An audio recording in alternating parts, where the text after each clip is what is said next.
Acá estamos registrando ya las preguntas para leerlas todas al final. Le escuchamos a la doctora Carolina y al final leemos las preguntas. Gracias. Bueno, muchas gracias Marita por darme el paso de esa forma. Bueno, gracias a todos por la invitación. Yo soy Carolina Ariascau, soy endocrinóloga infantil, con lo cual yo los voy a llevar un poco más atrás, desde cuándo empieza esto, porque ustedes ven lo que nosotros entregamos básicamente y bueno, la idea es mostrarle lo anterior. Voy a hablar un poco del impacto del uso de glucocorticoides en la salud ósea, sobre todo más del niño, que es mi campo, y algo mínimo del adulto. Esperen que está medio...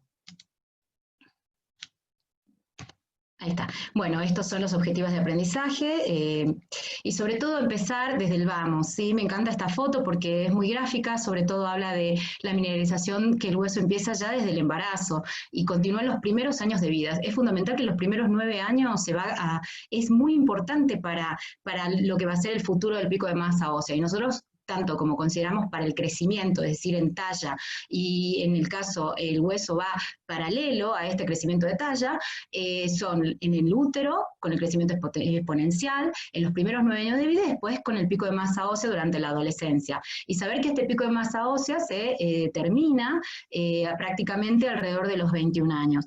Y que es el crecimiento y el desarrollo de nuestros niños y adolescentes, hay un gran recambio óseo, y es muy rápido, y tenemos mucha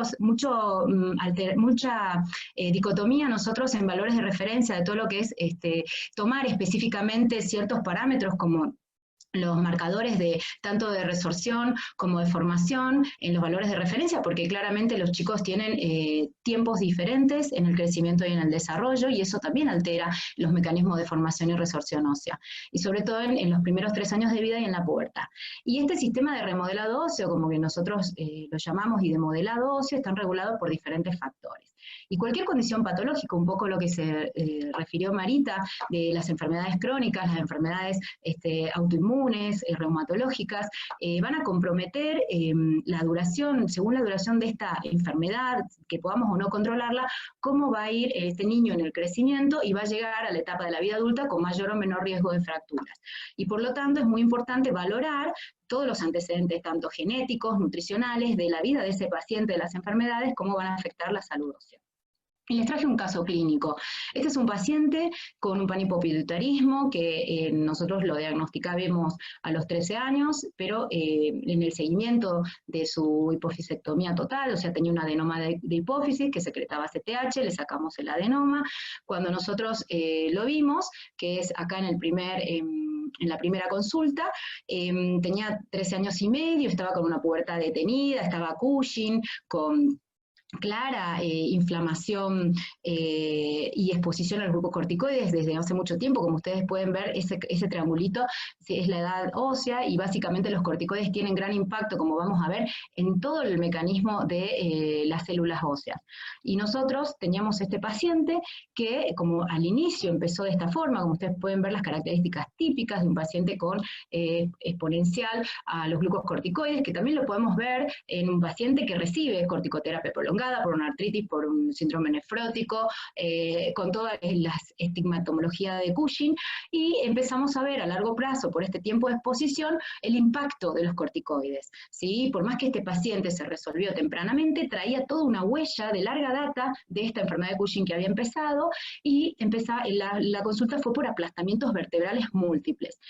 También tenía depresión, y ese paciente venía ya sustituido, luego de su hipofisectomía, con levotiroxina, con hidrocortisona, venía con calcio y con vitamina D. Entró a la guardia con dolor lumbar intenso, el paciente refería que había tosido y después sintió un gran dolor y no pudo levantarse. Unas radiografías, como ustedes pueden observar, con fracturas vertebrales, con acuñamientos, ustedes pueden ver, miren cómo pierde totalmente la morfología, por eso un poco lo que habló Marita, que podemos ver distintos grados, ¿sí? En este caso eran 3, y en ese momento reevaluamos toda la función mineral ósea, le dimos dimos bifosfonatos, 2 dosis, instantáneamente el paciente en la primera dosis ya sobre todo pudo superar el dolor y mejorar la deambulación, siguió sustituido por levotiroxina, con hidrocortisona, el calcio y la vitamina D, se hizo la resonancia del adeno para ver si persistía o tenía enfermedad residual con todos los controles, pudo resolver todo la parte del aspecto psicológico y empezamos a reevaluar. ¿Por qué? Porque el impacto de los glucocorticoides es tardío y necesitábamos devolver a este paciente una solución para recuperar esa columna, sobre todo, que es lo que tenía gran impacto en su vida, ¿sí? No podía caminar, tenía dolor y tenía riesgo de nuevas fracturas. En la evolución de este paciente vimos que había mejorado, había bajado de peso, tenían, como ustedes pueden ver acá, el impacto, ¿sí? La huella de su enfermedad de Cushing severa. Miren esas estrías, en algún momento eran rojo-vinosas y ahora ya estaban mejoradas, pero tenía alterada la pubertad, tenía alterada, disminuyó la talla, ¿sí? Porque no creció más, porque no tenía hipófisis. En la evaluación mineral ósea vimos que, como venía suplementado, tenía un buen nivel de calcio, fósforo y magnesio, la fosfatasa empezaba a elevarse, porque generalmente el corticoide plancha el hueso, ya vamos a ver por qué, un nivel de vitamina D óptimo, con un perfil tiroideo normal, con bajo sustitución. Claramente, como factor de riesgo, es un paciente que no tenía capacidad de iniciar pubertad porque no tenía hipófisis y no tenía hormona de crecimiento, que también es la fundamental para el pico de masa ósea durante la vida del crecimiento. Se detuvo un poco el proceso de iniciar este tratamiento porque hubo un tema con la obra social, pero obtuvimos el tratamiento. Y esto es más o menos un resumen, es un paciente que identificamos, se resolvió primariamente la causa que provocaba la impregnación de glucocorticoides, que hizo los aplastamientos sintomáticos, y bajo sustitución y luego de pamidronato el paciente mejoró, ¿sí? Claramente, como dijo Marita, no hicimos en ese momento agudo porque teníamos claros signos de acuñamiento y la densitometría podía estar sesgada, y posteriormente sí hicimos un seguimiento cuando el paciente empieza con tratamiento para evaluar si había mejoría de esta densitometría. Como ustedes pueden ver, acá se ve que el paciente empieza con hormona de crecimiento, empieza a crecer, es decir, que la talla empieza a mejorar, y vemos que concomitantemente, acá pueden ver la densitometría, disminuye. Entonces uno dice, ¿cuál es el efecto? ¿Sí? Si este paciente crece, está con hormona de crecimiento, y cómo puede ser que veamos una disminución, ¿sí? No tiene el factor de riesgo, que lo cortamos, que es la corticoterapia, y empezó el tratamiento concomitante con anabólico, es decir, que vimos cuáles eran los factores de riesgo, actuamos sobre la enfermedad de base, que era el principal factor de riesgo, y empezamos a sustituir toda la medicación que ayudaría a mejorar este paciente. Y básicamente, este es el gráfico que les quiero mostrar, cómo el paciente crece, empieza con hormona de crecimiento, crece en altura, crece en talla, agregamos testosterona y el peso se estabiliza.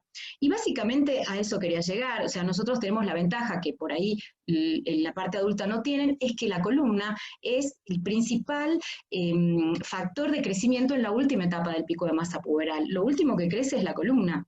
Entonces, en los niños, nosotros tenemos esta capacidad que tienen lo que se llama un gran remodelado óseo, un reshaping que se habla. Y ustedes, como pueden ver, este es el paciente de inicio, con un gran aplastamiento e impacto. Miren esas vértebras, al año de tratamiento, posteriormente de haber recibido 2 dosis con pamidronato, miren cómo ustedes pueden observar todo esto que empieza a tener un remodelado óseo, y a los 3 años prácticamente tiene una gran ganancia en su masa ósea. Y básicamente sabemos que muchas veces la recuperación de las fracturas vertebrales es espontánea luego de la aparición del factor de riesgo, pero en este caso acuérdense que teníamos no tan solo la impregnación de la enfermedad de Cushing con el glucocorticoide, sino también que este paciente tenía una hipofisectomía, es decir, que no tenía capacidad de seguir con su pubertad normal ni con su crecimiento con la hormona de crecimiento. Y este es un resumen, ¿sí?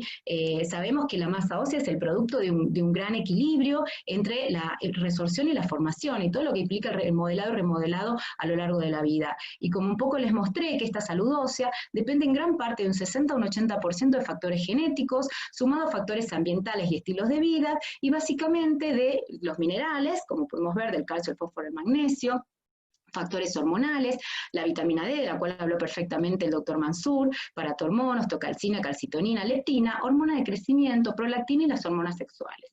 Y también de factores locales que tienen que ver con la acción paracrina. Y básicamente las células que tienen a cargo esto son el osteoblasto y el osteocito. Y este equilibrio está influenciado también por otros factores, como un poco los que les nombré. Este niño tenía en contra que, a pesar de que lo habíamos suplementado con calcio y vitamina D, no tenía hormona de crecimiento, no tenía testosterona para la pubertad, y entonces eso era un factor en contra.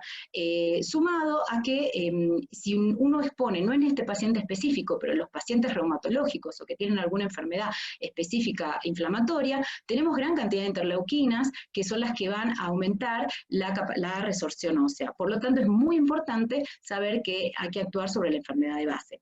Y en pediatría, ¿qué actúa atentando contra la salud ósea? Si hay trastornos de la mineralización, nosotros vemos lo que se llama el raquitismo, porque es en un hueso crecimiento, esa placa en donde hay un gran recambio de hueso, tiene alteración, ya sea por calcio o por vitamina D, y vemos el raquitismo. Y ustedes lo ven como osteomalacia. Causas primarias, como cuando hay una alteración en la síntesis y maduración del colágeno, como la osteogénesis imperfecta, y las causas secundarias, como por ejemplo las enfermedades crónicas, que ya vamos a ver algunas, que causan osteopenia y osteoporosis. Y básicamente nosotros en pediatría tenemos esta ventaja de saber que esta persona, si nosotros podemos, como va en crecimiento, podemos ir modificando estos factores para que en la vida adulta pueda llegar en mejor estado esta masa mineral ósea. Y lo más importante es este gráfico. Nosotros sabemos que uno crece en altura en el momento de la pubertad de las nenas y los varones, ustedes ven que estiran y llegan a la talla final. Y esa masa ósea, primero se produce el pico del estirón puberal y posteriormente se produce el llenado de ese hueso, por decirlo así, ¿sí? El hueso crece y después se acrece. Entonces sabemos que el 26% de esta masa ósea adulta se adquiere en estos años posterior al pico de estirón puberal. Entonces este paciente es un paciente de gran riesgo, ¿sí? ¿Por qué? Porque justo la NOX actuó en el momento crítico del crecimiento. Lo bueno es que pudimos detener esa noxa, esa injuria, y que tenemos la oportunidad de que estos pacientes tienen una gran capacidad de remodelado y podemos combatir. Básicamente, un poco lo que les dije es esto, el pico de masa ósea es fundamental y nosotros vamos a saber que estos pacientes pueden, con una noxa que se altere en este pico de masa ósea, vamos a tener una gran decadencia en el pico de masa ósea. Y ustedes ven que es lo que ven acá en este gráfico, tanto en la mujer como en el varón, que cómo cae la masa ósea en el momento de la menopausia. ¿Y cuáles son estos factores? Como les dije, la herencia, los factores hormonales, puse en rojo los factores de riesgo que tiene este paciente, el hipogonadismo, el déficit de hormona de crecimiento, el hipercortisolismo, también la actividad física, este paciente no se pudo mover, tenía dolor, no podía caminar, y los factores nutricionales que fuimos corrigiendo. Pero sobre todo las enfermedades crónicas, el glucocorticoide, que es el que tiene gran impacto. Y tenemos que saber dos cosas sobre los glucocorticoides, que son necesarios, sí, porque van a detener la enfermedad de base que afecta claramente a nuestra masa ósea. Y lo importante es ver las dosis que usa, como dijo Marita, es importante preguntarnos, lo mismo una dosis alta que baja, el tipo de corticoides, la vía de corticoides, qué duración tiene ese tratamiento, la edad en que comienza, si tiene monomultidosis, porque también puede afectar la glándula, el ritmo circadiano, el sexo, no tiene el mismo impacto en varones que en mujeres, y sobre todo saber que tenemos un efecto terapéutico, pero tenemos los efectos que van apareciendo y que se van sumando a lo largo del camino, y son los que tenemos que controlar. ¿Qué hace el glucocorticoide? Y básicamente afecta los factores que les nombré, los hormonales, y disminuye toda la capacidad de la hipófisis, la frena, no tenemos hormonas sexuales, y este paciente aparte estaba hipofisectomizado, disminuye los factores de crecimiento, que son un gran factor anabólico a nivel celular, aumenta la paratormona, y también hay una disminución de absorción del calcio en el intestino, con lo cual por eso tenemos que suplementar a todos los pacientes. ¿Por qué? Porque hacen un balance negativo en la absorción de calcio. Y también sabemos que se disminuye la formación, se disminuye esta calidad, ¿sí? Por la alteración directamente a nivel de el mecanostato, aumenta la apoptosis de estas células y hay una disminución en la adquisición de esta masa ósea. También a nivel muscular, sabemos que hay una miopatía, por lo tanto este músculo, y por eso este niño tenía ese estigma característico, ¿no? Del glucocorticoide, con un afinamiento en la masa muscular, y sabemos que es el equilibrio del mecanostato, el músculo y el hueso. Y sobre todo, lo que vimos en este paciente, y este es un gráfico para mostrarles, que al principio nos asustamos, porque ustedes pueden ver que la densidad mineral ósea en pediatría es un dato más. Nosotros consideramos todos los factores de riesgo, vemos el total del paciente en sí, si va a seguir con corticoides o no, pero sobre todo vimos que al inicio de la enfermedad tenía ya una densitometría disminuida, se suplementó la primera parte con las hormonas que necesitaban. El primer año libre de enfermedad, como ustedes pueden ver, siguió el efecto tardío del corticoide, aparte era un paciente que tenía fracturas, y luego de la sumatoria del pamironato, cuando este paciente hace el pico de la talla, cae un poco más, que uno por ahí se puede asustar, pero nosotros en pediatría por ahí consideramos estos factores que tienen que ver con esto, que primero el hueso crece y después acrece. Entonces, nosotros usamos el Z-score, ¿sí? No el T-score, ¿por qué? Porque se consideran tanto la edad del paciente, la talla del paciente en las situaciones, y muchas veces nosotros también usamos la edad ósea del paciente. Y como ustedes pueden ver que este paciente tenía una edad ósea muy detenida cuando empezó su enfermedad, es decir, que el paciente tenía 14 años y tenía una edad ósea de 11 años.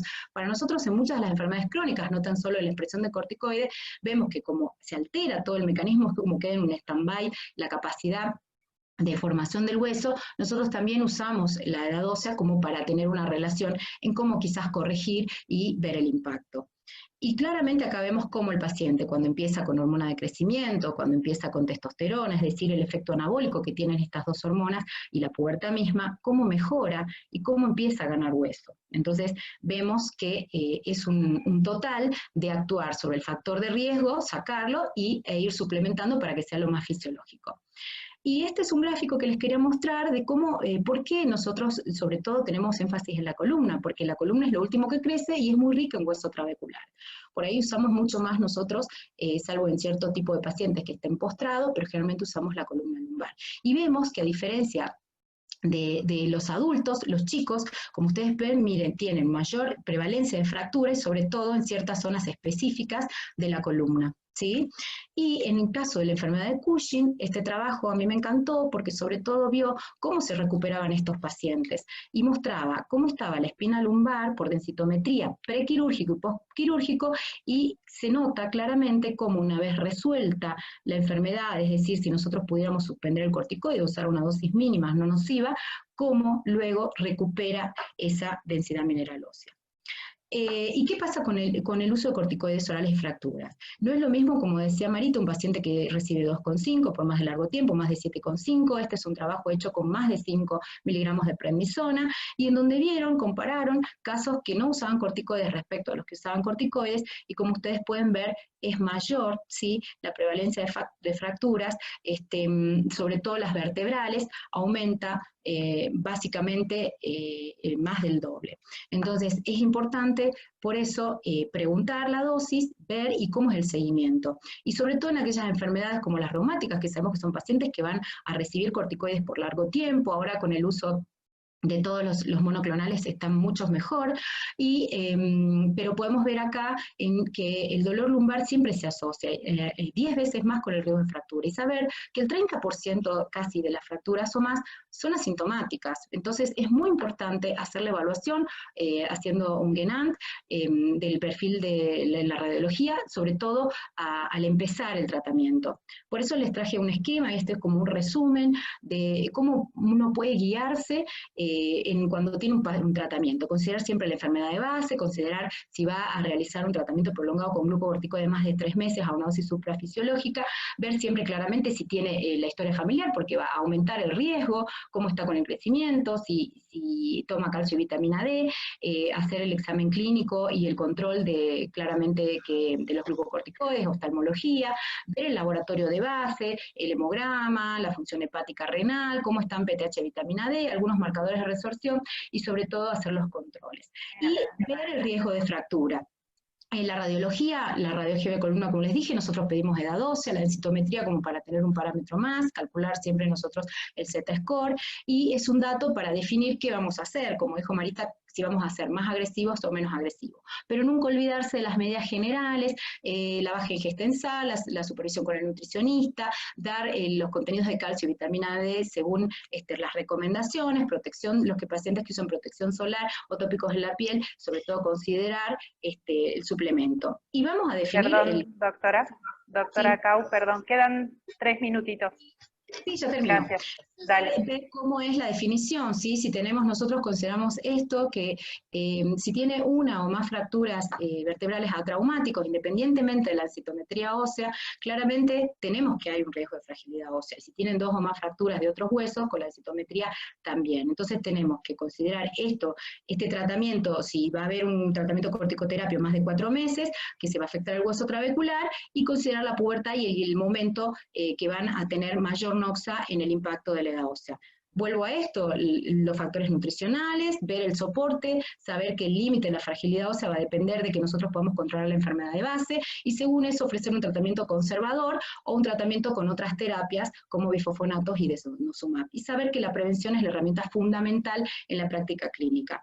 Y sobre todo saber, como dijo Marita, si presenta una entidad definida, si no la presenta, el tratamiento es conservador. Si sí, empezar con la prevención. Si tiene un riesgo leve de fractura, seguimos con la prevención, pero si tiene un riesgo moderado o lo que hablamos, ahí ya podemos considerar el tratamiento con bifosfonatos. Esto es un poco que les dije, cómo va cambiando según RDA, que lo puede varía según los autores, la dosis de vitamina D.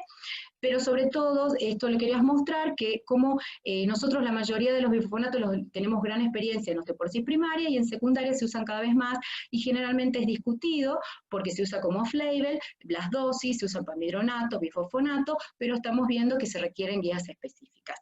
En conclusión, entonces, nuestro paciente, el hipercortisolismo tuvo efectos, como vimos en la osteoporosis, sobre todo en la inmovilización, pero la asistencia a la nutrición, el calcio es lo fundamental, los estilos de vida, el tratamiento con bifosfonato nos ayudó para que este paciente pudiera estabilizarse, y sobre todo el tratamiento con hormona de crecimiento y la testosterona y la pubertad, creo yo, fueron fundamentales para que este paciente pueda recuperarse. Y con esto termino, sobre todo ver según dónde estamos, los niveles de prevención. Nosotros en niños y adolescentes tenemos que luchar y optimizar para mejorar la masa de ósea de nuestros niños, corregir los factores de riesgo controlando la enfermedad de base, y las estrategias de tratamiento específico van a ser según el riesgo de nuestros pacientes.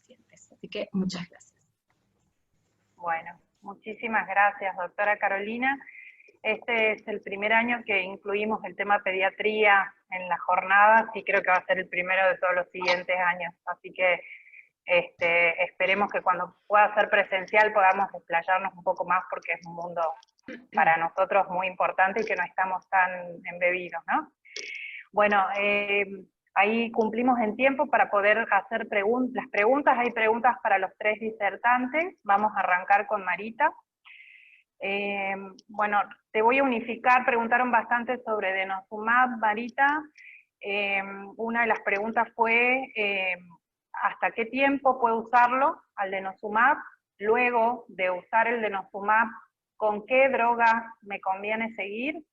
Y en un paciente con artritis reumatoidea que está recibiendo medicación biológica, si puede recibir denosumab. Eso respecto a denosumab.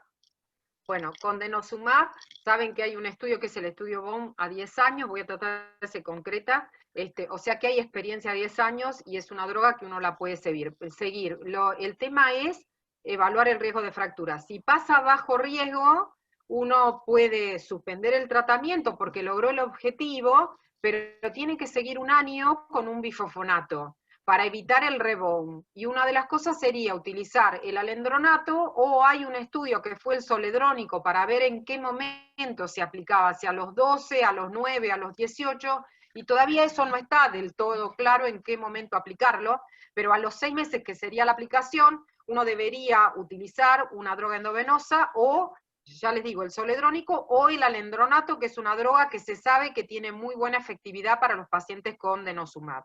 Los pacientes con artritis reumatoidea que están con biológicos, Hay algunos estudios de combinación, lo que uno tiene que buscar, porque estamos combinando dos biológicos y uno el miedo que tiene, el riesgo de aumentar las infecciones. La realidad es que hay un estudio a 4 años en donde se vio que los pacientes en combinación habían tenido 3 neumonías y los pacientes que solo tenían biológicos, 3 habían tenido neumonía y otro una infección grave.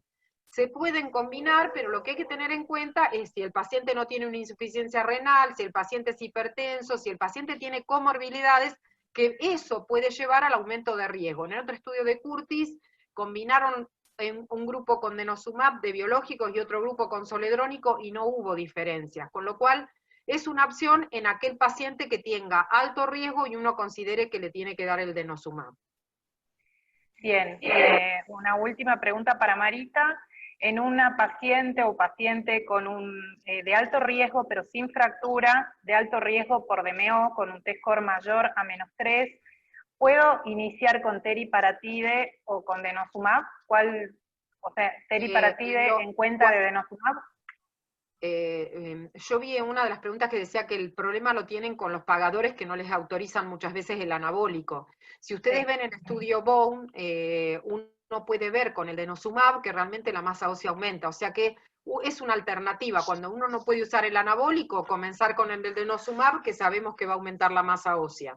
Cuando no tiene fracturas, el riesgo inminente de fractura no es tan alto, pero es un paciente en riesgo porque tiene un T-score menor a -3. Lo tengo que sacar, tengo que levantar y ganar masa ósea para pasar a un T-score más bajo. Por lo menos llegar a un T-score de -1,5, -2. Eso es lo último, en las últimas charlas de Serge Ferrari, que la verdad que son sumamente claras y les recomiendo que lean los artículos de él.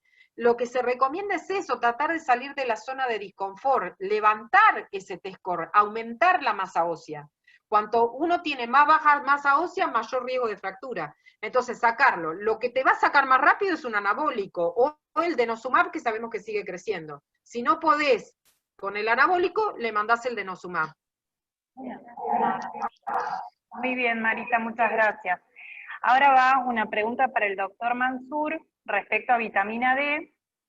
En ese resumen muy claro y actualizado que nos hizo sobre vitamina D y COVID, hay una médica que pregunta si se tuvieron en cuenta además también otras comorbilidades, como para decir que la vitamina D sola, el déficit de vitamina D solo fue el factor de riesgo, digamos, para mayor gravedad de COVID.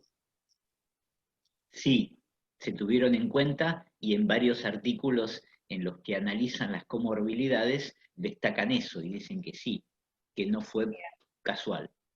Bien, bueno, Doc, muchas gracias. Y para la doctora Carolina, hay una pregunta que dice si los corticoides en días alternos también afectan la calidad ósea, indicándolos en días alternos.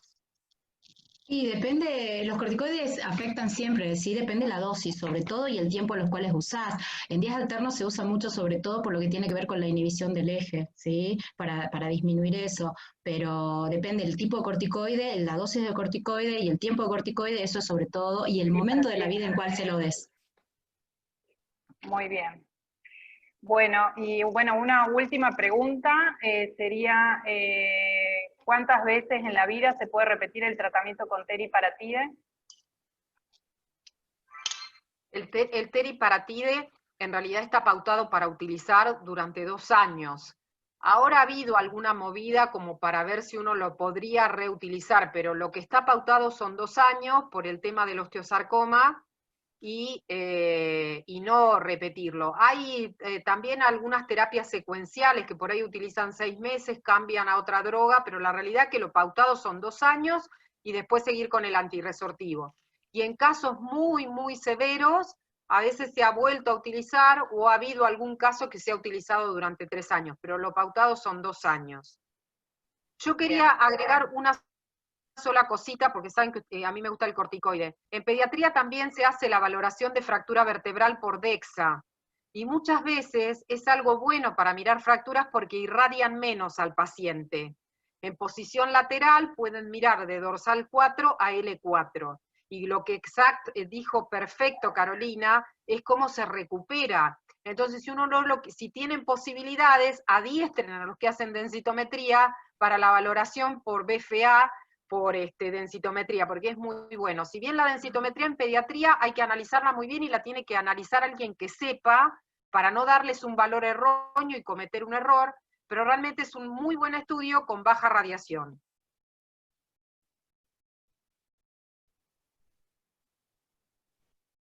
Bueno, esas fueron todas las preguntas de la primera parte, así que bueno, agradecemos muchísimo a los 3 disertantes, un placer verdadero, sin desperdicio ninguna de las charlas, siempre esclareciendo un montón nuestra práctica diaria, y bueno, agradecemos mucho la presencia de cada uno de ustedes, el tiempo de estar presentes aquí, sentaditos en la silla.